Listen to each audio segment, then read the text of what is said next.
Bienvenidos y bienvenidas al programa del Instituto Estatal de las Mujeres. Hoy platicaremos acerca de qué se enferman y de qué mueren las mujeres en Nuevo León.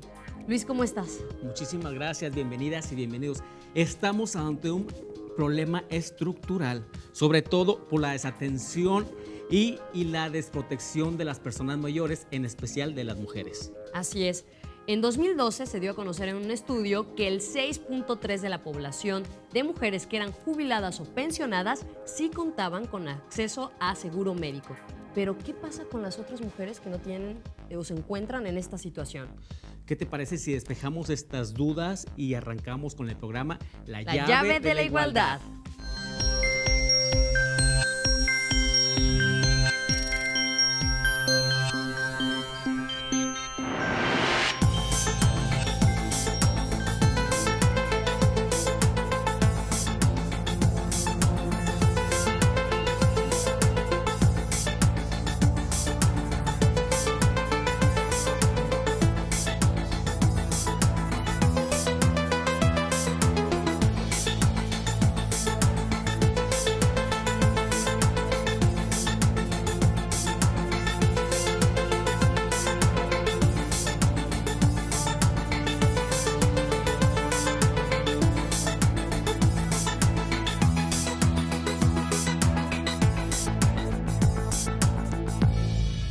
La llave de la igualdad. Nos va a encantar recibir sus comentarios a través de nuestras líneas de contacto al 2020-9773 al 76 o bien desde el interior del estado al 01800-503-7760. Si ustedes está en las redes sociales, puede buscarnos en Facebook, Instagram o Twitter como @mujeresnl. Nos va a encantar conocer sus comentarios acerca de este tema que hoy abordaremos aquí en La Llave de la Igualdad. Muchísimas gracias, Jimena, por esa información. Le recordamos que el Instituto Estatal de las Mujeres te asesora, te acompaña y te capacita. Si usted en este momento está sufriendo de algún tipo de violencia, recuerde que tenemos derecho a vivir libres de violencia sin discriminación.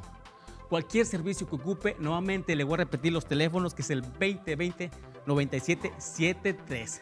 Y a continuación vamos con Jimena del otro lado del estudio con una entrevista muy interesante. Bueno, y como lo comentábamos en un inicio, vamos a platicar y visibilizar acerca de las enfermedades que las mujeres en el estado de Nuevo León padecen. Y para ello me da mucho gusto recibir en este espacio al doctor Rodrigo Pérez Lavaniegos. Él es supervisor de hospitales del IMSS.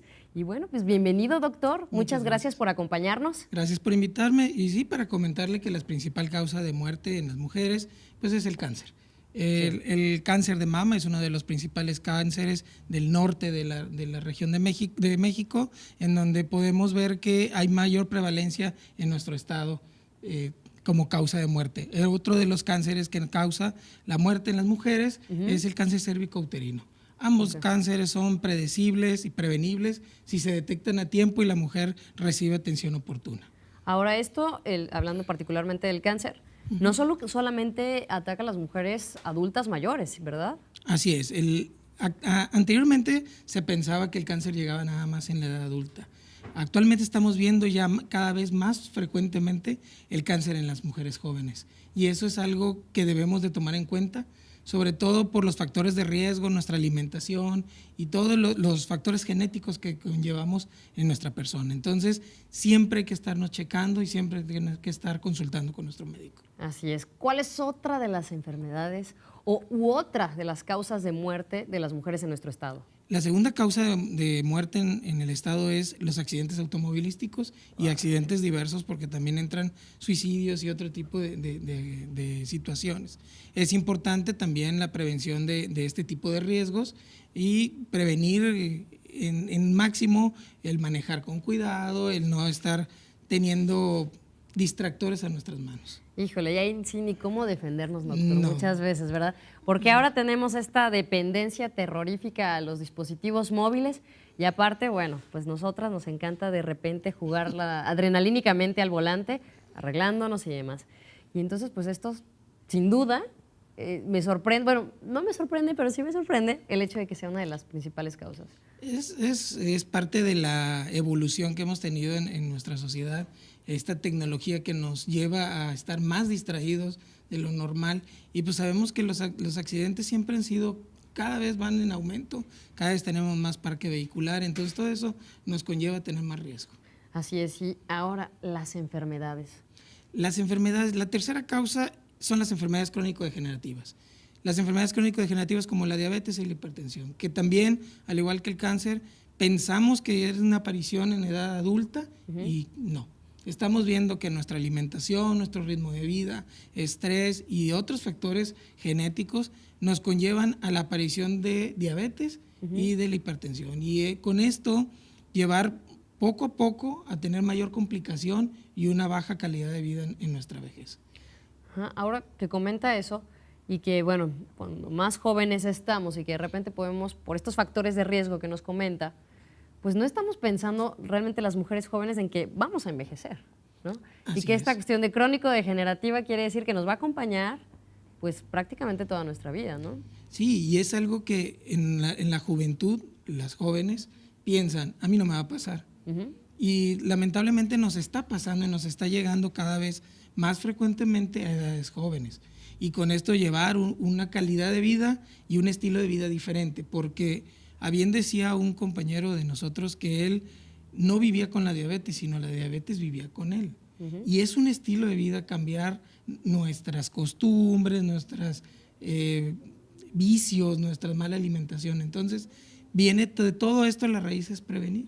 Si vemos las dos primeras causas de enfermedad de muerte, son prevenibles con una buena alimentación y con buenos hábitos. Y en su experiencia, ¿qué es lo que pasa con las mujeres, en este caso adultas, frente a estas enfermedades? ¿A qué se enfrentan? Sí, ¿qué sucede con las mujeres adultas? La mujer adulta con esta enfermedad, el simple hecho de tener la enfermedad y recibir el diagnóstico tanto de uno u otro, me refiero a cáncer o enfermedad crónico-degenerativa, es un impacto muy fuerte. Por ejemplo, el cáncer de mama, la cirugía es mutilante, es un poco difícil para la mujer enfrentar, quedarse sin una parte de su cuerpo y puede llegar a alguna depresión. El hecho de la diabetes, pues no estamos tan preparados como para estar en un mundo de no diabéticos, vamos a decirlo, porque el diabético se enfrenta a comidas que no puede comer, pero todo el mundo comemos. ¿Quién no nos ha invitado a un pastel? Y el diabético pues no lo puede comer tan libremente. Entonces ese estilo de vida y esos tipos de adaptaciones en ambas enfermedades tiene su componente emocional y tiene que adaptarse la persona con toda su familia, ¿verdad? Y como bien lo dice, la cuestión está en prevenir, pero el hecho de prevenir es cambiar hábitos, y cambiar hábitos requiere voluntad y esfuerzo. Así es. Y muchas veces, por el ritmo de vida que tenemos en la ciudad, es complicado, ¿no? Es complicado que estructures tus días, tanto hombres como mujeres, de prepararte tus snacks, levantarte temprano para hacerte el desayuno, ¿no? Cenar ligero y hacer ejercicio, ¿no? A veces nos gana la rutina. Yo creo que acabas de tocar un punto muy importante, que es el ejercicio. Somos cada vez más sedentarios, comemos cada vez peor, porque pues comemos lo que podemos y lo que encontramos. Lo que nos alcanza a veces. Y lo que nos alcanza, sí, exactamente. Entonces, ahí es donde podemos llevar un ritmo de vida desordenado, que nos afecta en nuestra salud, y poco a poco, independientemente del sexo, vamos minando. Pero la mujer pues también es más vulnerable por los cambios hormonales, por los cambios y el rol que tiene en la sociedad. También culturalmente nos negamos a hacer esos cambios, porque venimos acostumbrados a comernos medio kilo de tortillas en una comida, la papita, el refresco. Entonces todo ese tipo de cosas culturalmente nos es difícil también cambiarlo. Y la prevención pues es la clave de todo, de una vida sana. Exactamente, porque finalmente también los hábitos forman parte de estos factores de riesgo que heredamos, ¿no? Si yo veo a mi abuela, a mi abuelo que consumen pues este refresco que, ¿no? Pues yo también, ¿no? Y viceversa, o sea, es algo que pues, sin querer queriendo se va contagiando. Sí, culturalmente el abuelo vivió 95 años y tomó refresco toda la vida, pero él no tenía los factores que tenemos ahora, el estrés, la vida tan agitada. Entonces, pues no, a veces nos tomamos de esa cultura y decimos, a mí no me va a pasar. Claro. Y ese es un problema y tenemos que enfrentarlo para poder prevenir mejor la sobrevida. Exactamente. El IMSS, pues a nivel nacional ha tenido una super campaña, ¿no? De chécate, mídete, muévete, sí. ¿Cierto? Y que es algo que son frases que nos invitan a la acción. Así es, son unas frases pegajosas, precisas y directas.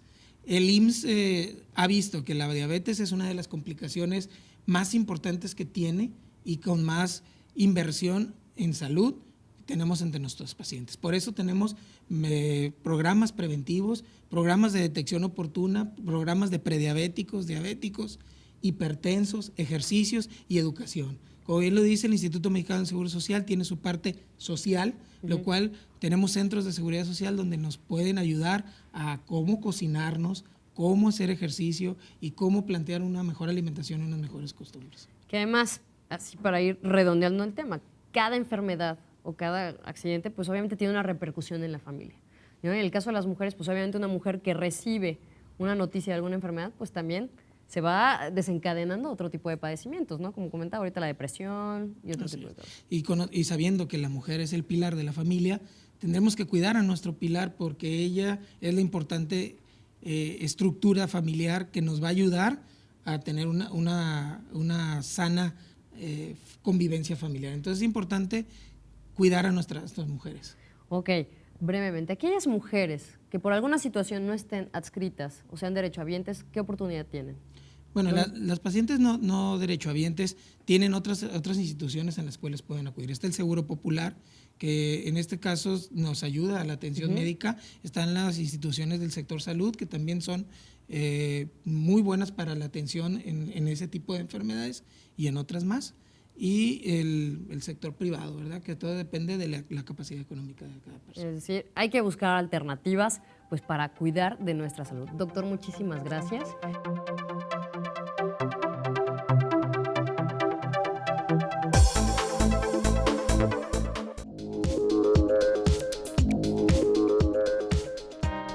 Gracias. Estamos por celebrar el Día de los Muertos en México. Pero ahorita hablando con la licenciada Lupita Piedra, ella me explicó que celebrar y fiesta no es lo mismo, pero vamos a despejar estas dudas ahorita. Por lo pronto, vamos a ver el siguiente video que trata sobre el Día de Muertos.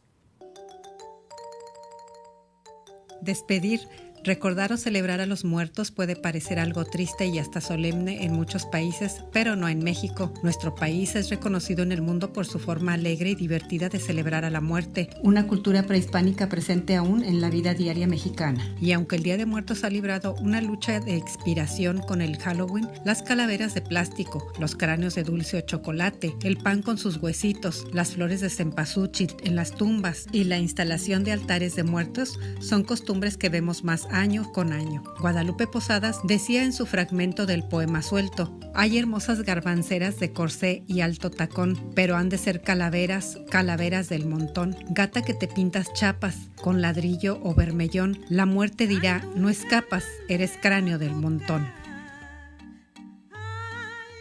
Gracias. Y precisamente después de este video vamos a hablar de las actividades de los 3 museos y nos da mucho gusto recibir a la licenciada Lupita Piedra de 3 museos que nos va a hablar sobre las celebraciones de Día de Muertos. Bienvenida.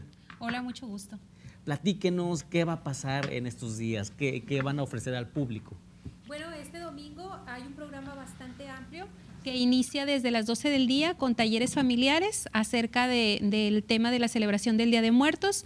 Luego viene un desfile que inicia en el Museo Metropolitano, luego baja por la calle Suazua y de ahí se pueden trasladar al Museo de Historia Mexicana porque en la explanada se va a inaugurar una ofrenda de muertos. Una ofrenda, qué bueno que tocó este tema. Ahorita yo hablé sobre una fiesta de Día de Muertos y una celebración. Ajá. ¿Por qué no es lo mismo? Bueno, nosotros los mexicanos nos hemos unificado en torno a esta celebración del Día de Muertos. Es decir, es una reunión donde estamos la mayor parte del país unidos en una celebración.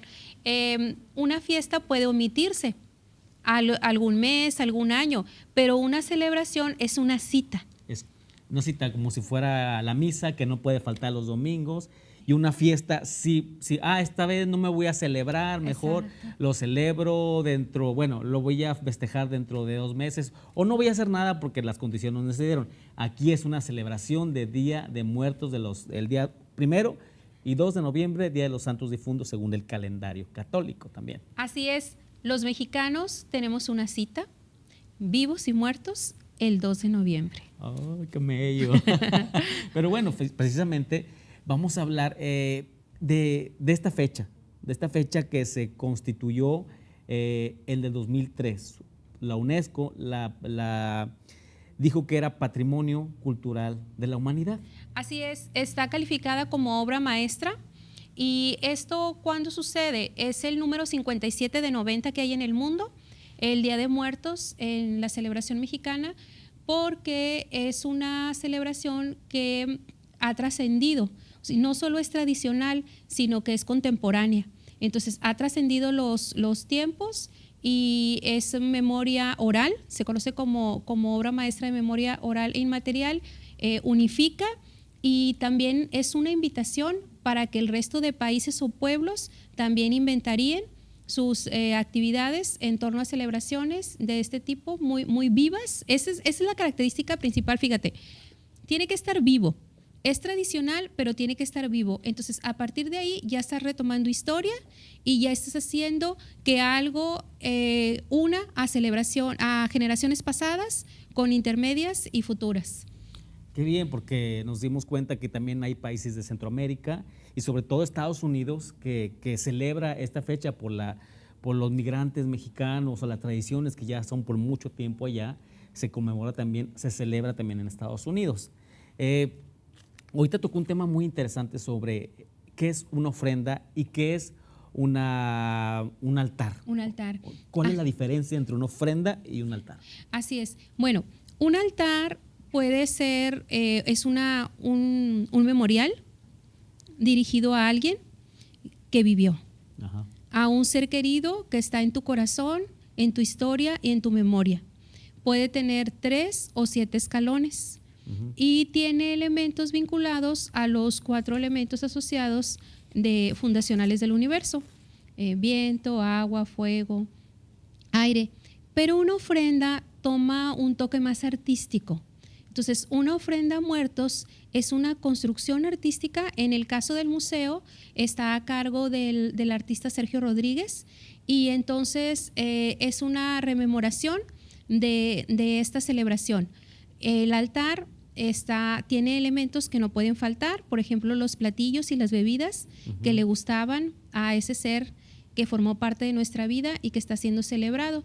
Y la ofrenda tiene un poco más de libertad artística y mucha libertad creativa.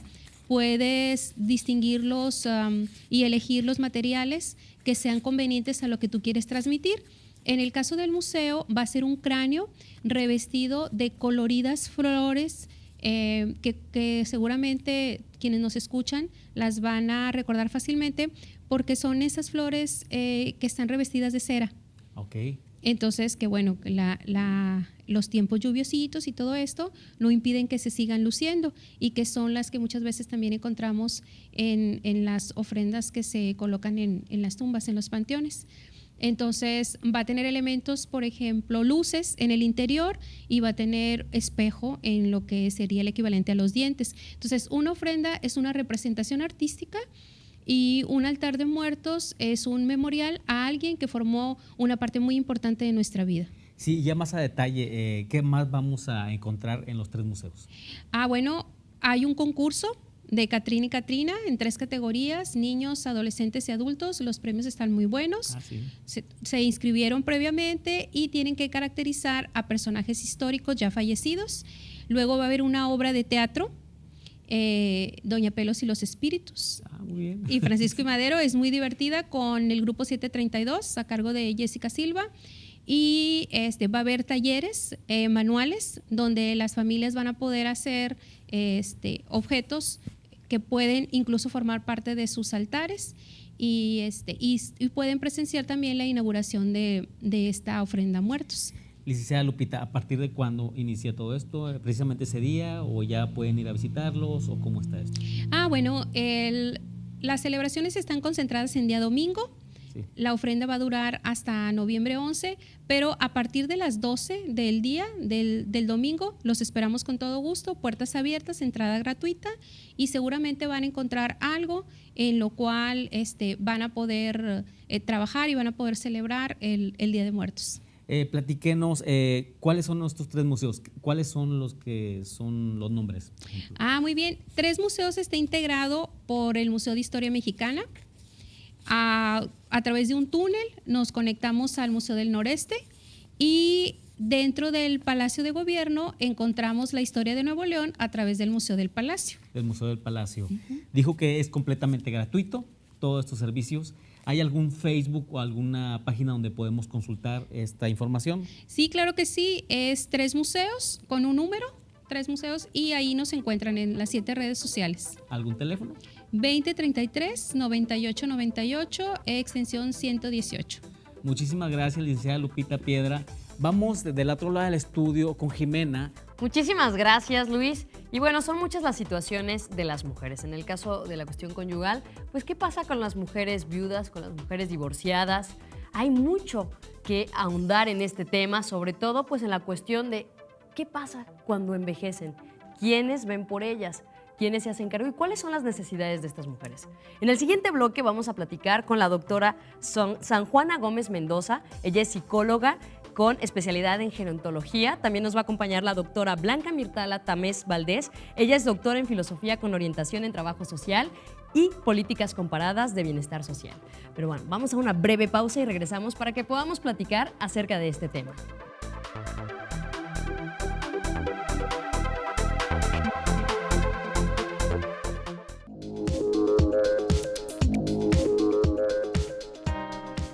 Bueno, y me da muchísimo gusto recibir en este espacio a la doctora San Juana Gómez Mendoza, psicóloga, profesora de la maestría en Psicología Clínica con especialidad en gerontología, especialista en familia madura y con adultos mayores de la UDEM. Bienvenida, Así es. doctora. Muchas gracias por invitarme. Pues aquí estamos hablando de este tema cada vez más frecuente. Así es. Y por el otro lado, nos acompaña la doctora Blanca Mirtala Tamés Valdés. Usted es doctora en filosofía con orientación en trabajo social y políticas comparadas de bienestar social de la Universidad Autónoma de Nuevo León. Bienvenida. Gracias, buenas tardes. Muchas gracias por la invitación. No, hombre, encantada yo de verdad de recibirlas en este espacio y sobre todo con este tema que comentábamos en un inicio. Es preocupante el envejecimiento de las mujeres, ¿no?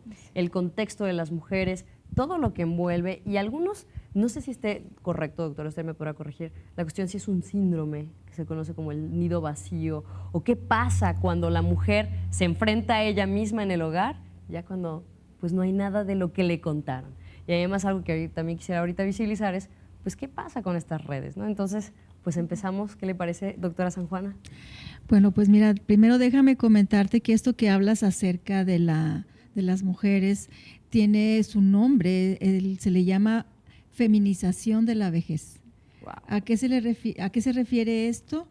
Que dado que las mujeres somos más longevas y que tenemos una expectativa de vida mucho más alta que los hombres, conforme va avanzando el tiempo va a haber más mujeres solas que hombres solos. Y cada vez va a irse presentando de manera sistemática, conforme vamos viendo estos cambios poblacionales, la incidencia de mujeres solas y envejecidas. Ese es por un lado. Y por otro lado, el tema del nido vacío, pues es un tema que tiene una serie de vertientes. ¿Por qué? Porque hace muchos años la tarea de las mujeres estaba concentrada en la educación de los hijos, en la formación de la familia, y entonces se enfrentaban efectivamente a la partida de los hijos. Pero esa partida pues era paulatina, tenían 5 hijos, 7 hijos, etcétera, y apenas estaba yéndose uno y ya regresaban los otros con los hijos y pareciera ser que se la pasaban pues todo el tiempo ocupadas en esa tarea de convivencia, en esa tarea de seguir ayudando en los procesos de socialización, si bien primero con los hijos y luego con los nietos. Pero ¿qué está pasando en la actualidad? En la actualidad es necesario, primeramente, circunscribirnos a que son menos hijos, pero también por otro lado a que también las mujeres ahora ya participan en otro tipo de actividades, ya sea recreativas, culturales o laborales. Aún a pesar de ello, seguimos observando el concepto del nido vacío, que es el hecho de que los padres, específicamente la madre, pues ya no puede llevar a cabo ya no tiene con quién, valga la expresión, llevar a cabo la tarea de crianza o de socialización, y entonces pueden experimentar tristeza, depresión, soledad, sentimientos de minusvalía, sentimientos de que su función más importante como madre cuidadora, protectora, educadora, pues ya no está pudiéndose cumplir y hay una sensación de vacío. Inicialmente esa era la conceptualización del concepto. Y digo, había películas en la cuestión mexicana, ¿no? Como Agua para Chocolate, se me ocurre, ¿no? Donde está tan focalizada esa cuestión, donde ya tenías hijos, porque seguramente el último era el que le tocaba fungir la cuestión como el cuidador. La cuidadora, que es otro tema que platicaremos, pero que no deja de ser algo latente en este tema. Pero aquí surge otra cuestión, las redes, las necesidades de las mujeres adultas. ¿Cuáles son sus redes primarias? ¿Quiénes son sus apoyos? Bueno, antes de hablar de las redes, habría que hablar de dependencia, de cómo es que se desarrolla dependencia en la vejez. Tenemos que aclarar que la vejez es una etapa sumamente heterogénea, donde afortunadamente no son los que desarrollan dependencia, por eso es un tema que poco se aborda. Sin embargo, se viene desarrollando, y no solo la dependencia funcional, que es la que más se ha señalado, ¿no? La que más ha sido estudiada, sobre todo desde el enfoque biomédico, asociándola con el incremento de la edad, con la aparición de enfermedades e incluso con la presencia de discapacidad o de limitantes. Se ha ido vinculando con eso desde el enfoque biomédico. Sin embargo, bueno, acabamos de hacer un estudio justamente en la Facultad de Trabajo Social y Desarrollo Humano, en el que abordamos a personas de 65 y más años, tanto en contextos urbanos como rurales, buscando hacer un análisis comparativo no solo entre hombres y mujeres y entre estos contextos, entre quienes residen en el campo y quienes residen en la ciudad, sino también por generaciones o cohortes de edad. Y ahí empezamos a observar que no solamente desarrollan la funcional, que es esta que se refiere a la necesidad de un apoyo para realizar actividades básicas de la vida diaria. ¿Cuáles son las básicas, aquellas consideradas de autocuidado o para sobrevivir, como levantarse por sí mismo de la cama, levantarse también de una silla, moverse o trasladarse en el interior de su casa, poder asearse por sí mismo e incluso alimentarse? Cuando una persona empieza a necesitar apoyo para alguna de estas actividades, ya podemos decir que hay una dependencia funcional, pero no es la única. Hay también una dependencia de tipo instrumental que se presenta en términos de que las personas necesitan que alguien las apoye para trasladarse al médico, para ir a hacer compras, ¿verdad?, de sus víveres, o cualquier otro tipo de incluso actividad también en el interior de la casa, como es que alguien le ayude a limpiar la casa propiamente en la preparación de alimentos y otras cosas, ¿no? Y entonces así también hay dependencia, rapidito nada más, dependencia avanzada, que es en la toma de decisiones, y también hay dependencia afectiva, que es una necesidad de compañía, y finalmente aparece la dependencia también económica. Entonces, estos tipos de dependencia se presentan y se van desarrollando de distintas maneras. Por ahí se presenta una tabla donde se ve cómo las mujeres viudas en este caso desarrollan en mayor medida esos tipos de dependencia y particularmente niveles altos. Ahí vemos esa diferenciación entre nivel bajo y nivel alto. Se refiere a que el nivel bajo es que necesitan el apoyo de manera temporal o esporádica. Quienes refieren que lo necesitan regularmente o siempre estaría en un nivel alto, ¿sí? Y ahí podemos ver cómo entonces las mujeres desarrollan estos distintos tipos de dependencia, ¿no?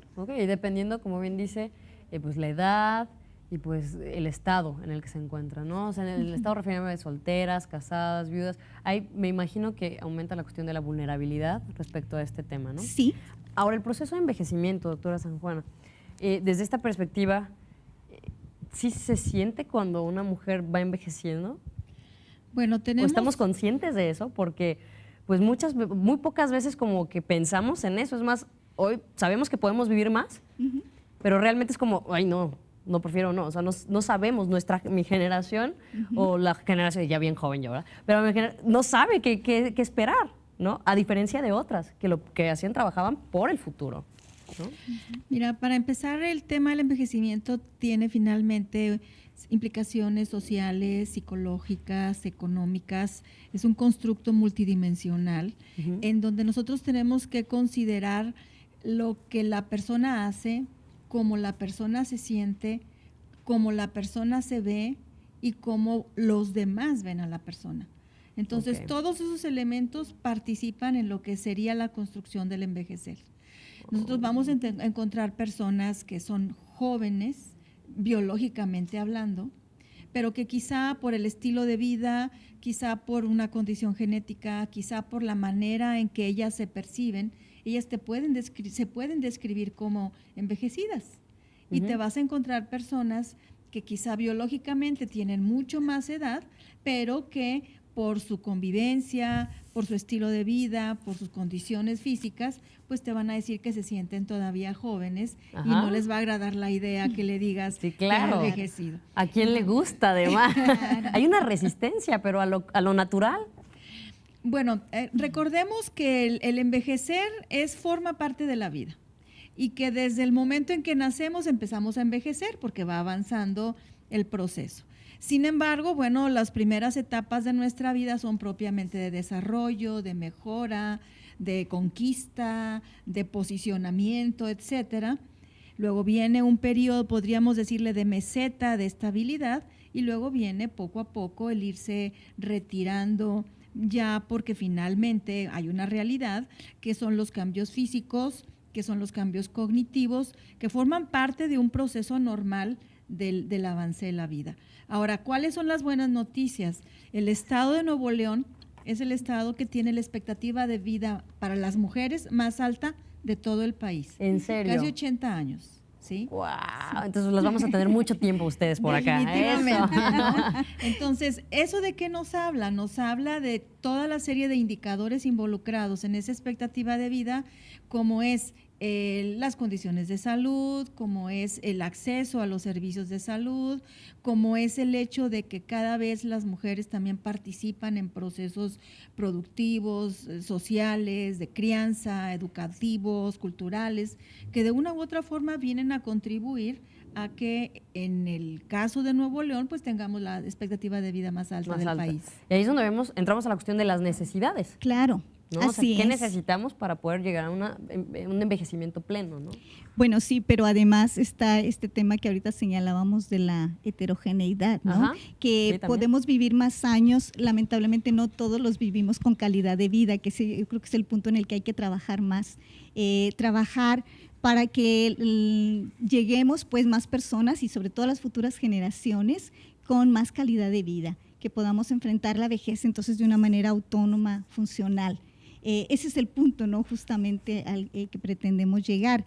Y como decía, bueno, es que envejecemos de acuerdo a cómo hemos vivido, ¿no? Estas dependencias que desarrollamos tienen que ver, y no solamente con condiciones que están bajo nuestro control, como es el estilo de vida, que nos cuidemos, por supuesto, ¿no? Que atendamos la alimentación y muchas otras cuestiones relacionadas con nuestra vida, sino que además hay una serie de condiciones externas, ¿no? Que de alguna forma no están bajo nuestro control y que influyen. No envejecemos igual los hombres que las mujeres, como tampoco se envejece igual en el campo que en la ciudad, y no estamos envejeciendo igual las distintas generaciones, que ese es otro punto importante en el tema de la dependencia, ¿no? El que estén llegando con mayor dependencia las generaciones que acaban de llegar a la vejez, que ellos se enfrenten en mayor medida a dependencia que aquellas generaciones de edad avanzada, ¿no? Que tengamos de pronto centenarios, es cierto, que están felices, participan es. Y andan en los diferentes clubes